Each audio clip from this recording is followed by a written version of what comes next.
Hello and जय हिंद। और कैसे हो? आई होप आप मस्त होंगे।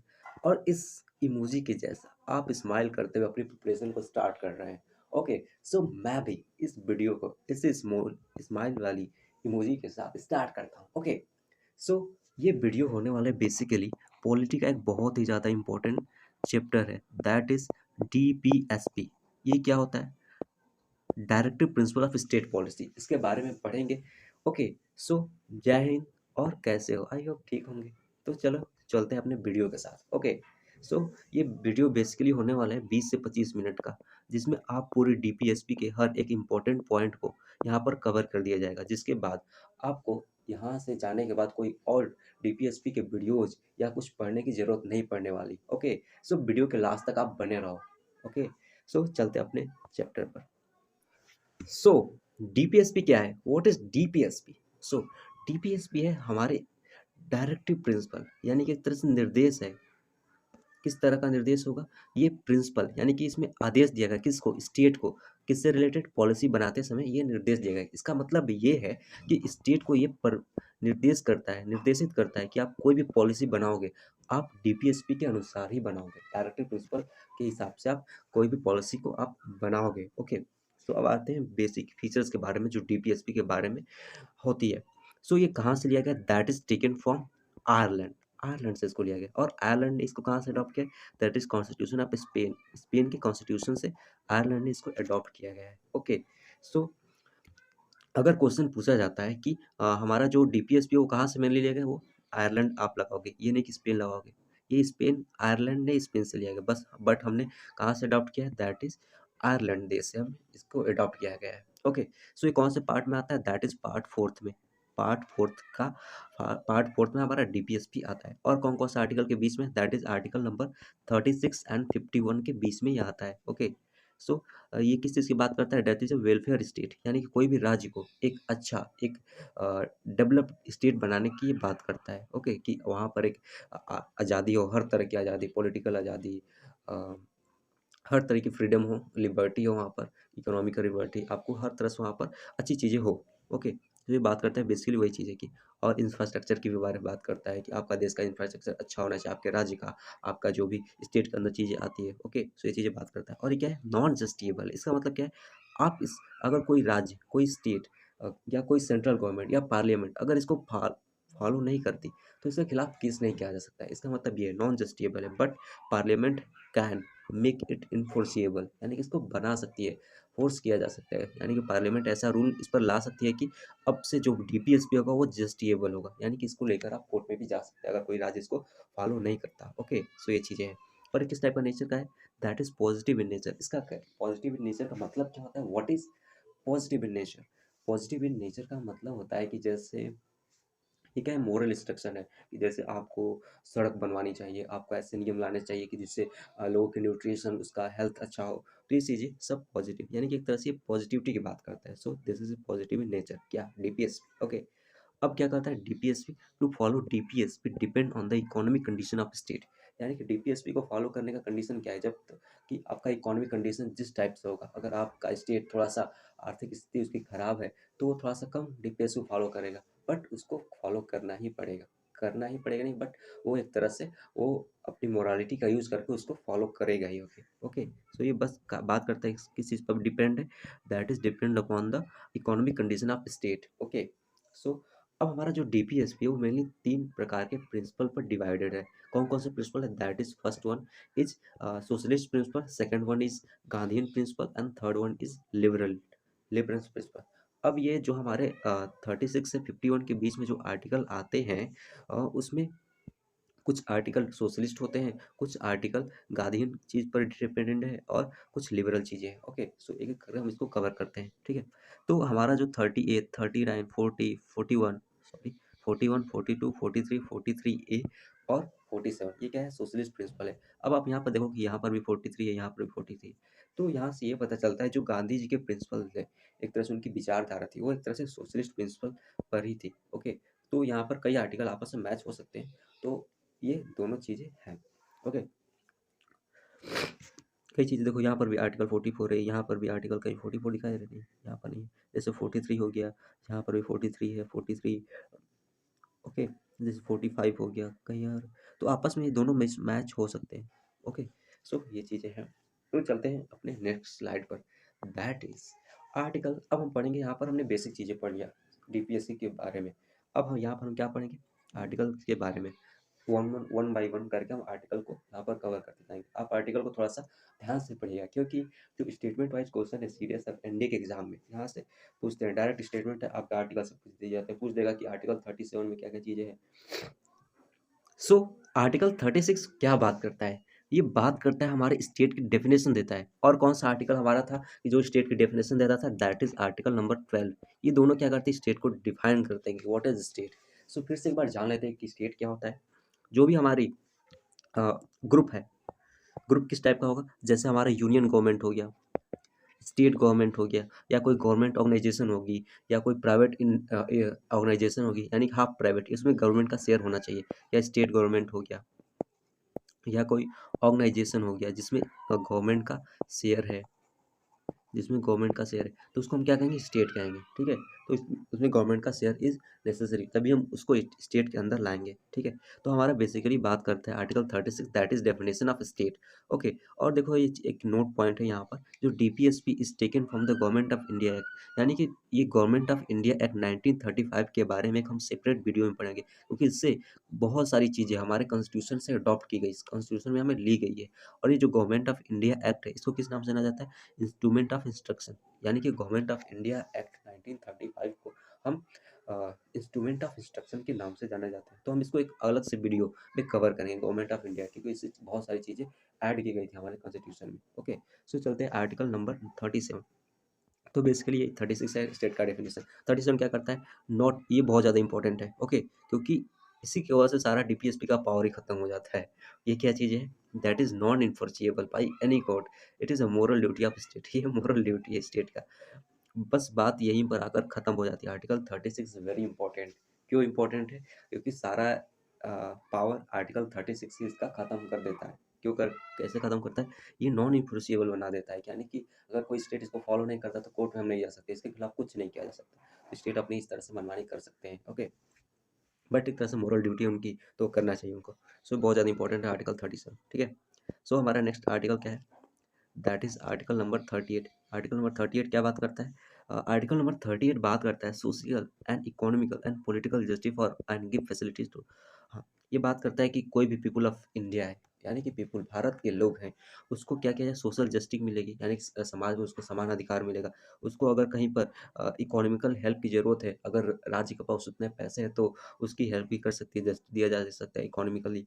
ओके, पॉलिटिकल जस्टिस, यानी कि अगर उसको राजनीति में अगर आना है कोई आदमी को, तो वहाँ पर भी उसको इक्वल अपॉर्चुनिटी दी जाएगी। और जस्टिस, जस्टिस की वही जस्टिस है, न्याय। और क्या, गिव फैसिलिटीज़, यानी कि अगर जैसे क्या हुआ कि कोरोना के टाइम में क्या हुआ था कि सरकार ने फ्री राशन दिया था, तो क्या कि गिव फैसिलिटीज़ दे रही थी, क्योंकि हमें उस टाइम बहुत ज़्यादा क्रिटिकल सिचुएशन थी, तो उस टाइम में जो स्टेट गवर्नमेंट या सेंट्रल गवर्नमेंट वहाँ पर फैसिलिटीज़ दे रही थी। और अपॉर्चुनिटी इन द पीपुल, यानी कि और जैसे हमारे सरकारी जॉब्स होते हैं, उसमें क्या किया जाएगा, जो लोग होंगे वहाँ पर उनको इक्वल अपॉर्चुनिटी दी जाएगी। किस बेसिस पर, जैसे क्या हुआ, क्या होता है, जैसे मान लेते कोई एससी का बंदा है और कोई जनरल का बंदा है, जनरल कैटेगरी का, और कोई एससी यानी कि शेड्यूल कास्ट का बंदा है। ठीक है, तो अब क्या किया जाएगा, शेड्यूल कास्ट का पहले क्या हुआ था, शोषण हुआ था। ओके, ऐसे ही चीज़ें हैं, तो शोषण हुआ था, अब इसको इसीलिए इसको रिजर्वेशन दिया जाएगा, क्योंकि इनका भी एक डेवलपमेंट हो पाए, क्योंकि ये तो डेवलप कर चुके हैं because of its economic condition.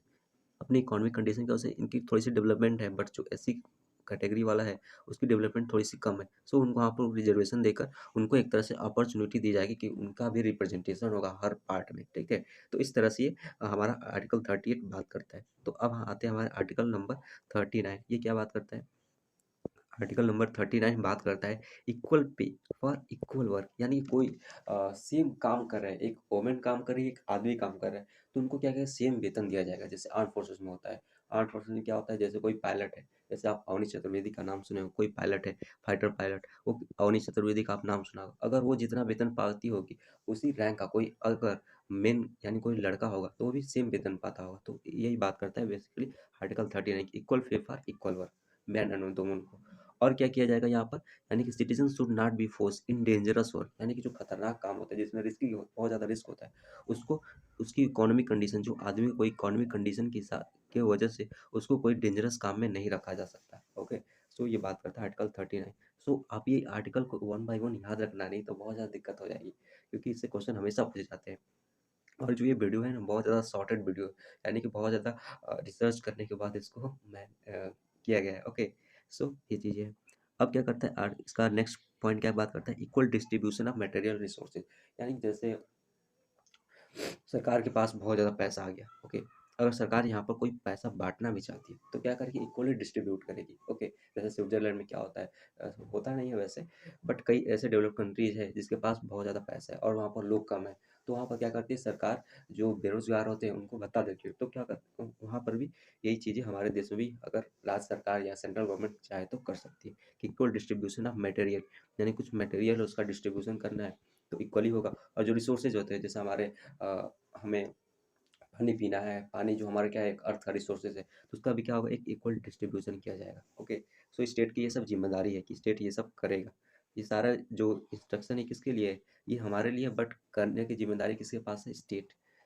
State का मतलब अभी आप समझे ना, कि स्टेट के अंदर यूनियन गवर्नमेंट भी आती है, सेंट्रल गवर्नमेंट भी आती है, और जो गवर्नमेंट बैक्ड ऑर्गेनाइजेशन होती है वो सब स्टेट के अंदर आती है। उसकी जिम्मेदारी होती है कि ये सब चीज़ों को उनको फॉलो करना है। अगर नहीं भी करती है तो भी कोई दिक्कत नहीं है क्योंकि आर्टिकल 37 हमारा क्या है, सबसे बड़ा खराब चीज़ है, ये सब खत्म कर देता है।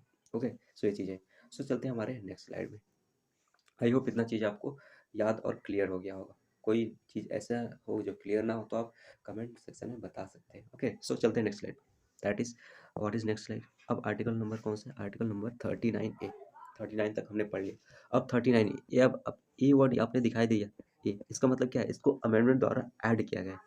अब ये कौन सा अमेंडमेंट था, 42nd अमेंडमेंट है।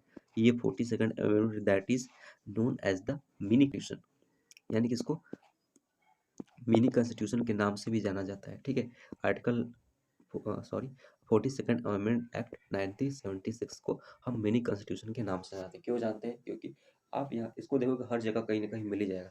इसके द्वारा कई चीज़ें हमारे संविधान में ऐड की गई थी, बहुत सारी चीज़ें ऐड की गई थी, इसीलिए इसको कहा जाता है mini constitution of India. Okay, so article 39 ये बात करता है equal justice and free legal aid, यानी कि जैसे कोई गरीब आदमी पर कोई केस कर देता, केस जैसे उसका कोई संपत्ति है, समझते हैं एग्जाम्पल को, जैसे यहाँ पर उसका घर था, कोई रिच पर्सन था, इसको आकर उसने हड़प लिया। ठीक है, तो अभी कुछ नहीं कर पा रहा था। ठीक है, अब क्या करेगा, सरकार के पास जाएगा। अब सरकार के पास जाएगा यानी पुलिस में अपना कंप्लेंट दर्ज कराएगा। बट पुलिस में कंप्लेंट दर्ज कराने के बाद उसको केस भी लड़ना होगा, तो केस किस टाइप से लड़ेगा, क्योंकि उसके पास पैसे नहीं थे। और जो वकील होते हैं, लॉयर्स होते हैं, वो क्या करेंगे, लॉयर्स बहुत पैसे मांगेंगे, जो प्राइवेट लॉयर होते हैं। तो यहाँ पर क्या कहा गया है, सरकार क्या करेगी, सबको एक इक्वल जस्टिस, यानी सबको सब एक समान तरह से न्याय में दिखा जाएगा। और जिसके पास पैसे नहीं है उसको क्या किया जाएगा, फ्री लीगल एड, यानी कि उसको एक वकील दिया जाएगा कि वो भी अपना रिप्रेजेंटेशन कर सके, अपने जो न्याय की लड़ाई लड़ सके। ठीक है, तो ये बात करता है आर्टिकल 39A। ओके, सो हमारा नेक्स्ट आर्टिकल है दैट इज आर्टिकल नंबर 40। ये क्या बात करता है, to organise the village panchayat, यानी कि जो विलेज का पंचायत होता है वो उसकी ऑर्गेनाइजेशन की बारे में बात करता है। ओके, सो ये ऑर्गेनाइजेशन के बारे में बात करता है, विलेज पंचायत। और ये क्या करेगा, हमारा जो प्रोमोट सेल्फ गवर्नमेंट, जैसे क्या होता है कि कई एरिया में ऐसी चीज़ें होती है कि वहाँ पर लोग वहाँ पर रूल यानी गवर्न नहीं कर पाते अपने आप के एरिया को, तो उनका रिप्रेजेंटेशन यानी बढ़ाने के लिए गवर्नमेंट की चीज़ों में, तो यहाँ पर क्या करेगा, सरकार की जिम्मेदारी बनती है कि उसको सेल्फ गवर्नेंस की ओर, जो लोकल लेवल पर सेल्फ गवर्नेंस को प्रमोट किया जाए। ओके, सो ये चीज़ है। और जब यहाँ पर आप अगर आप इसके स्टार्टिंग पार्ट को पढ़े होंगे, यानी कि 11th शेड्यूल के बारे में आप अगर जानते होंगे, तो 11th शेड्यूल क्या बारे में क्या बात करता है, वो भी विलेज पंचायत के बारे में ही बात करता है। जब 1 मिनट इसको समझते हैं अच्छे से। हाँ, तो हमारा आर्टिकल कौन सा था, दैट इज आर्टिकल नंबर 40। हमारा आर्टिकल नंबर 40 ये किसका पार्ट है, डीपीएसपी का पार्ट है, and directive principle of state policy का पार्ट है। और ये क्या बात करता है, हमारे विलेज के पंचायत, जो विलेज पंचायत सिस्टम है, जो विलेज पंचायत है उसके बारे में बात करता है। तो ये जब हमारे पहले से कॉन्स्टिट्यूशन में था, तो हमें 11th शेड्यूल ऐड करने की क्यों जरूरत पड़ी, जो हमारा 11वीं अनुसूची है, उसको ऐड करने की ज़रूरत क्यों पड़ी? इसके पीछे क्या रीज़न है? जो हमारा आर्टिकल 37 क्या है? क्योंकि देखो विलेज पंचायत में सेल्फ गवर्नेंस को प्रमोट करना दैट इज़ कंपल्सरी, उसको बहुत ज़्यादा, तभी उसका उस एरिया का लोगों का डेवलपमेंट हो पाएगा। तो ये बहुत ज़्यादा ज़रूरी है, इसीलिए इसको क्या किया गया 11 शेड्यूल में ऐड किया गया, के द्वारा ऐड किया गया। ये कौन सा कॉन्स्टिट्यूशन द्वारा अमेंडमेंट द्वारा ऐड किया था? 73rd अमेंडमेंट एक्ट द्वारा इसको ऐड किया गया था। ठीक है, इसको याद रखना। तो इसकी ज़रूरत क्यों पड़ी? पंचायत सिस्टम तो पहले से डीपीएस में था, बट इसका सबसे मेन जड़ क्या है? आर्टिकल 37। आर्टिकल 37 क्या बताता है? नॉन इन्फोर्सिएबल के बारे में बात करता है, यानी कि डीपीएसपी के अंदर ऐसी चीज़ें हैं, जो भी चीज़ें हैं उसको नॉन इन्फोर्सिएबल के अंदर रखा है, यानी कि उसको उसके खिलाफ कोई केस नहीं कर सकता। ओके, तो इसीलिए इसको हमें विलेज पंचायत को एक अलग से शेड्यूल में रखना पड़ा। क्यों रखा? क्योंकि हमारी जो अधिकतर जनसंख्या है वो विलेज में रहती है, यानी गाँव वाले ग्रामीण इलाकों में रहती है। तो उसका डेवलपमेंट अगर होगा तो देश का डेवलपमेंट होगा, इसलिए इसको क्या किया गया? 11 शेड्यूल में ऐड किया गया बाय 73rd अमेंडमेंट एक्ट। सो ये चीज़ें क्लियर हो गई होगी। ओके, तो 11 शेड्यूल क्यों ऐड किया गया? आपका रीजन तो यहाँ पर क्लियर हो गया होगा। ओके, सो चलते हैं हमारे next article, article number 41। Okay, ये क्या बात करता है? Work on these places with in the economic condition capacity, work on the these point, यानी कि अगर वेट आई एम डूइंग, थोड़ा सा पेन गड़बड़ हो गया।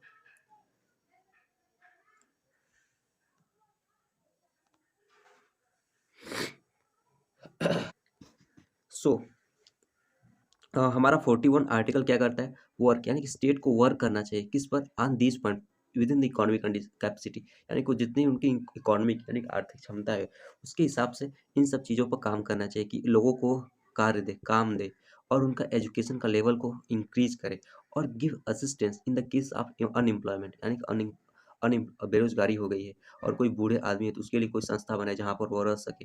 सिकनेस, यानी कि कोई बीमारी हो गई हो, या डिसेबलमेंट है, कोई दिव्यांग है, तो उन सब चीज़ों की को ये ठीक ठाक करें। कौन? स्टेट की ये जिम्मेदारी है। तो आर्टिकल 41 यही बात करता है। जैसे आप सिकनेस की बात करें, जैसे कोरोना फैल गया था तो सरकार ने क्या किया? फ्री में वैक्सीन सबको दिया। कौन सा आर्टिकल हमारा ये था? आर्टिकल 41 के तहत सरकार ने अपना डीपीएसपी का यूज़ करते हुए, मोरल वैल्यूज़ को शो करते हुए सबको फ्री में वैक्सीन को दिया, क्योंकि हमारे एक बहुत बड़ी जनसंख्या अभी भी इतनी पैसा नहीं है कि वो फ्री में वैक्सीन को लगवा पाए। ओके, सो यहाँ पर उन्होंने अपनी मोरल वैल्यूज़ का यूज़ करते हुए सरकार ने इसको किया। ओके, सो हमारा अब नेक्स्ट आर्टिकल, आर्टिकल नंबर 42, ये क्या बात करता है? Secure human condition on the work of maternity leave, यानी कि सिक्योर ह्यूमन कंडीशन, यानी कि आपको काम करने के लिए एक प्रॉपर इन्वायरमेंट दिया जाएगा। ये नहीं कि आपको जैसे आपने केजीएफ मूवीज़ तो देखा होगा, केजीएफ फर्स्ट की मैं बात करता हूँ, वो उसमें क्या कहा जाता है? लोगों को लेकर जाया जाता था और कोयले का खान में काम करवाकर मारा जाता था उस तरह से। तो क्या थी वो? एक ह्यूमन कंडीशन नहीं थी। तो हमारा आर्टिकल 47 क्या बात करते हैं? आपको अगर काम करवाना है कि कोई भी संस्था, तो क्या करेगी सरकार? इसको इंश्योर करेगी, सिक्योर करेगी जो हमारा काम का जो एनवायरनमेंट है वो एक ह्यूमन कंडीशन है कि नहीं। और ये मैटरनिटी लीव के बारे में ये बात करता है। जैसे कोई वुमन प्रेग्नेंट है तो उसको क्या किया जाएगा? आपको मैटरनिटी लीव दिया जाएगा, यानी कि जितने टाइम से उसकी प्रेगनेंसी है तो उस टाइम उसको मैटरनिटी लीव दिया जाएगा, छुट्टी पर रखा जाएगा। और उसके अगर छुट्टी पर है तो उसका जो नौकरी है वो खत्म नहीं होगी। ओके, तो ये बात करता है हमारा आर्टिकल 42। सो अब आते हैं हमारे आर्टिकल 43 पर। ये क्या बात करता है? Decent and adequate which for worker, यानी कि राज्य की ये जिम्मेदारी बनती है कि जो वर्कर है उनको एक डिसेंट, यानी कि एक अच्छा वेतन मिले जिससे वो अपनी स्टैंडर्ड ऑफ लिविंग को इम्प्रूव कर पाए। तो ये बात करता है आर्टिकल 43। ठीक है, तो इसमें कौन कौन सा इंपॉर्टेंट आर्टिकल है? That is article number 42।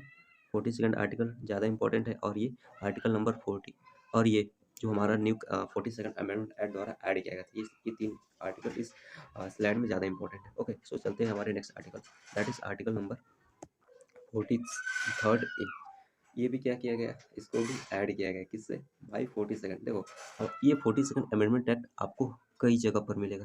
ठीक है, तो ये बहुत ज़्यादा इंपॉर्टेंट है। ठीक है, तो इसको भी हमारा जो 43rd अमेंडमेंट एक्ट है, सॉरी 43 जो आर्टिकल है, 43 आर्टिकल ए, सॉरी 43 ए जो आर्टिकल है उसको ऐड किया गया किसके? 42 अमेंडमेंट एक्ट द्वारा। और इसमें क्या बात किया गया? Participation of worker in management. जैसे कोई वर्कर है तो वर्किंग कंडीशन वही जानता है किस एरिया में कैसा इन्वायरमेंट है, किस तरह से हमें काम करना पड़ता है। तो उसकी जो रिप्रेजेंटेशन होनी चाहिए, जो मैनेजमेंट है, यानी कि जैसे उसके ऊपर का कोई हेड है, कोई उसका मैनेजर है तो मैनेजमेंट मैनेजमेंट के काम में भी उस वर्कर का रिप्रेजेंटेशन होना चाहिए, पार्टिसिपेशन होना चाहिए। ये बात करता है हमारा आर्टिकल 43A। ओके, अब इसी का आर्टिकल 43B भी है। ये क्या बात करता है? डेवलपमेंट ऑफ कोऑपरेटिव सोसाइटी, यानी कि जो सामाजिक सोसाइटीज होती है जो लोगों की हेल्प करती है, तो उसका डेवलपमेंट के बारे में बात करता है। कौन सा? Article 43B। ओके, सो हमारा नेक्स्ट आर्टिकल है, दैट इज आर्टिकल नंबर 44। ये क्या बात करता है? Secure uniform civil code. इसका मतलब क्या है? यूनिफॉर्म सिविल कोड, जैसे कोई इंडिया में आदमी रह रहा है, तो जैसे अलग अलग स्टेट में क्या होती है, अलग अलग कंडीशन है, कोई सबकी अलग अलग स्टेट की अलग अलग प्रॉब्लम है। ओके, सो यहाँ पर बात करता है ये कि आर्टिकल 44 कि हमारे पूरे देश में एक यूनिफॉर्म सिविल कोड होना चाहिए, जिसके वजह से हम नागरिकों को एक जैसा कर पाए और उसका साथ हम ट्रीट कर पाए। ओके, उसके साथ हम अच्छा डेवलपमेंट एक जैसा कर सके। बट यहाँ पर क्या है, इंडिया में थोड़ी सी प्रॉब्लम है कि हर स्टेट की अपनी अलग अलग प्रॉब्लम है, जिसकी वजह से ये यूनिफॉर्म सिविल कोड लागू नहीं हो पाता देश भर में। ओके, तो इसकी कुछ प्रॉब्लम है, बट ये हमारा आर्टिकल 44 बात करता है। ठीक है, तो इतना चीज़ आप याद रखना। सो आर्टिकल 45 क्या बात करता है? Provide childhood care and education for all children the age of 6 year. यानी कि आर्टिकल 45 ये आपको याद रखना है, जितने भी चाइल्ड से रिलेटेड आर्टिकल्स है, ये बहुत ज़्यादा इंपॉर्टेंट है हमारे एग्जाम के लिए। ओके, सो आपको ये याद रखना पड़ेगा। ठीक है, तो आर्टिकल 45 बात करता है प्रोवाइड द चाइल्डहुड केयर, यानी कि आपको बचपन में उसका केयर करना पड़ेगा और उसका एजुकेशन पर ध्यान देना पड़ेगा। किसके? कितने एज ग्रुप वाले? 6 साल तक आपको उसकी न्यूट्रिशन, आपको उसका केयर करना पड़ेगा। जो चाइल्डहुड में केयर होता है, उसको दूध देना, उसको अच्छा न्यूट्रिशन प्रोवाइड करना। ओके, जिससे उसका अच्छा डेवलपमेंट हो पाए। तो इसमें सारी अभी तक हमने जिसमें पढ़ा, सारे में क्या है, पॉजिटिव बातें की गई है। सारी चीज़ें में क्या है, पॉजिटिव बातें को यहाँ पर किया गया है। ठीक है, तो इसीलिए क्या है, ये पॉजिटिव इन नेचर है। सो ओके, तो अभी क्या बात कर रहे हैं, हमारे चाइल्डहुड केयर के बारे में बात करते हैं। ये भी क्या है, पॉजिटिव है। ठीक है, तो ये चीज़ें हैं। सो हमारा नेक्स्ट आर्टिकल है, दैट इज आर्टिकल नंबर 36। ये क्या करता है? Promote educational and economical interest of SC ST। और ये बहुत ज़्यादा, जहाँ भी आप शेड्यूल कास्ट और शेड्यूल ट्राइब्स के बारे में कोई भी आर्टिकल है, वो बहुत ज़्यादा अपने आप इंपॉर्टेंट हो जाता है। ठीक है, तो आर्टिकल 46 क्या है? That is very important. तो हम क्या करेंगे, इसमें क्या बात किया गया? एजुकेशनल और इकोनॉमिकल, यानी कि उसका हम एक एजुकेशन, उसको शिक्षित करेंगे उस जो वर्ग SC ST, क्योंकि बहुत ज़्यादा पिछड़े वर्ग से आते हैं, यानी कि ट्राइब्स, ये सब इनका डेवलपमेंट कम हुआ है। ओके, तो उसका हम क्या करें, इकोनॉमिकल इंटरेस्ट पर हम ख्याल रख स्टेट करेगा और उसका एजुकेशन पर ध्यान देगा। ठीक है, तो ये बात करता है आर्टिकल 36। अब क्या है हमारा article 37, that is also so important. ये बात क्या करता है? To reach the level of nutrition of health and living standard, यानी कि जो लोगों का लिविंग स्टैंडर्ड है और न्यूट्रिशन ऑफ हेल्थ है, उसको सरकार क्या करेगी, उसको इम्प्रूव करने की कोशिश करेगी।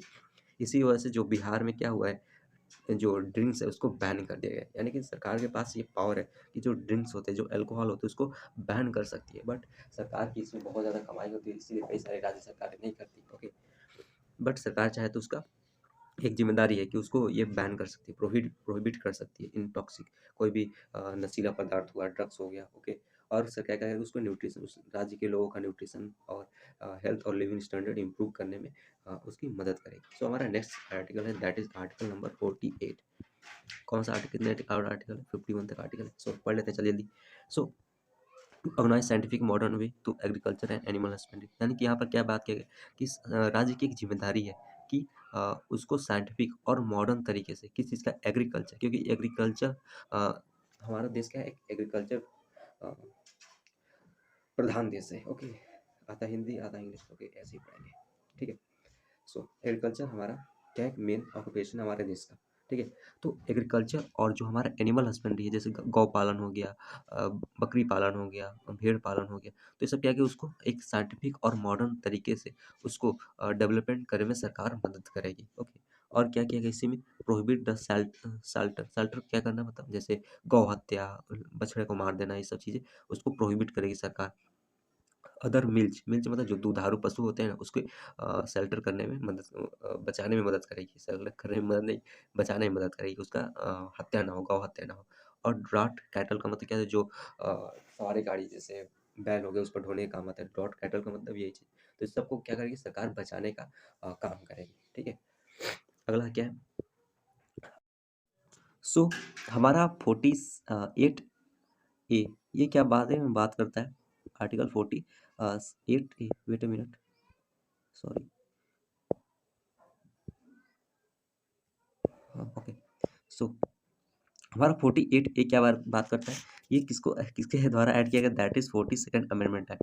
ये बहुत ज़्यादा इंपॉर्टेंट है, 42nd अमेंडमेंट एक्ट 1976 का, दैट इज़ वेरी इंपॉर्टेंट। इसको mini constitution of the India के नाम से भी जाना जाता है। ये बात क्या करता है, ये कहता है कि प्रोटेक्शन, यानी राज्य सरकार की जिम्मेदारी या सेंट्रल गवर्नमेंट की जिम्मेदारी है कि वो क्या करेगी, प्रोटेक्शन ऑफ इन्वायरमेंट, यानी इन्वायरमेंट और वाइल्ड लाइफ के प्रोटेक्शन के लिए पॉलिसीज बनाएगी, नियम कानून बनाएगी, जिससे उनकी लाइफ वो बची रहे और उनको इम्प्रूव करने में कोशिश करेगी। तो इसीलिए ये क्या किया गया, 1972 में एक एक्ट लाया गया, वाइल्ड लाइफ प्रोटेक्शन एक्ट, ठीक है। और अभी आपने न्यूज़ सुना होगा, कुछ साल शायद कुछ दिन हो गए या कुछ महीने हुए होंगे, ये जो टाइगर प्रोजेक्ट चीता है, प्रोजेक्ट टाइगर है, उसके द्वारा हम क्या कर रहे हैं कि जो टाइगर की जनसंख्या कम हो गई थी, उसको हमने फिर से रिगेन कर लिया, उसको फिर से हमने पा लिया है कि अब दुनिया में सबसे ज़्यादा टाइगर कहाँ पर है, इंडिया में। ओके, सो इसी के अनुसार ये राज्य सरकार की जिम्मेदारी है, तो वो करेगी। सो आर्टिकल 49 क्या बात करता है, प्रोटेक्शन ऑफ मॉन्यूमेंट, ये जो हमारे मॉन्यूमेंट्स है, हमारे स्मारक है, और जो हमारी हिस्टोरिक प्लेसेस है, जो ऐतिहासिक जगहें हैं, उसको सरकार क्या करेगी, उसको प्रोटेक्शन देगी कि उसको बचाया जाए, क्योंकि वही हमारी धरोहर है। उसको बचाना, क्योंकि वो हमारी ज़रूरत है, बचाना हमारी ज़रूरत है, क्योंकि वो सब हमारी संस्कृति, हमारी जो कल्चर, उसको रिप्रेजेंटेशन का काम करती है। सो ये सब जिम्मेदारी है और हमारी भी जिम्मेदारी है। ओके, सो हमारा आर्टिकल 50 क्या बात करता है, ensure the separation of judiciary and executive, यानी कि राज्य सरकार या सेंट्रल गवर्नमेंट एक तरह से क्या करें, जो कार्यपालिका है और जो न्यायपालिका है, ये दोनों एक अलग-अलग रहे, क्योंकि जुडिशरी को फ्री रहना बहुत ज़्यादा ज़रूरी है, क्योंकि अगर जुडिशरी और एग्जीक्यूटिव एक साथ रहेगी, तो फिर दिक्कत हो जाएगी। फिर तो एग्जीक्यूटिव जुडिशरी पर हावी हो जाएगा, और जो एक अच्छा न्याय होगा, वो नहीं हो पाएगा हमारे देश में। जो अच्छा जुडिशियल सिस्टम होगा, वो अच्छे से हम वर्क नहीं कर पाएगा, ठीक है? तो इसको राज्य सरकार या स्टेट गवर्नमेंट और सेंट्रल गवर्नमेंट क्या करेगी, इसको दोनों को अलग-अलग रखने की कोशिश करेगी, ट्राई करेगी, बट एक साथ ना हो पाए। सो हमारा लास्ट आर्टिकल है, that is article number 51 A, sorry 50, बस, ठीक है।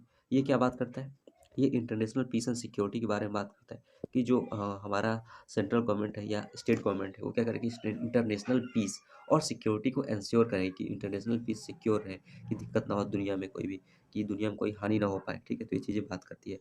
और क्या करता है, जो maintain justice and honourable relation with between the nation, यानी कि जो दो नेशंस हैं, उसके बीच में क्या हो, एक मेंटेन जस्टिस, यानी अच्छा इन्वायरमेंट और ऑनरेबल रिलेशन रहे, एक आदरणीय संबंध रहे दोनों देशों के बीच में। जैसे अ, भारत और इज़राइल के बीच में एक दोनों बहुत ज़्यादा एक अच्छा रिलेशन है, उस तरह से एग्जांपल के थ्रू कोई भी दोनों स्टेट या नेशन रखेंगे ऐसा रिलेशन। सो हमारा नेक्स्ट पॉइंट क्या कहता है, फॉलो द इंटरनेशनल ऑर्गेनाइजेशन, यानी कि स्टेट गवर्नमेंट या सेंट्रल गवर्नमेंट की जिम्मेदारी बनती है कि जो इंटरनेशनल ऑर्गेनाइजेशन के रूल्स है, लॉ है, जैसे WHO कोई नियम जारी कर दिया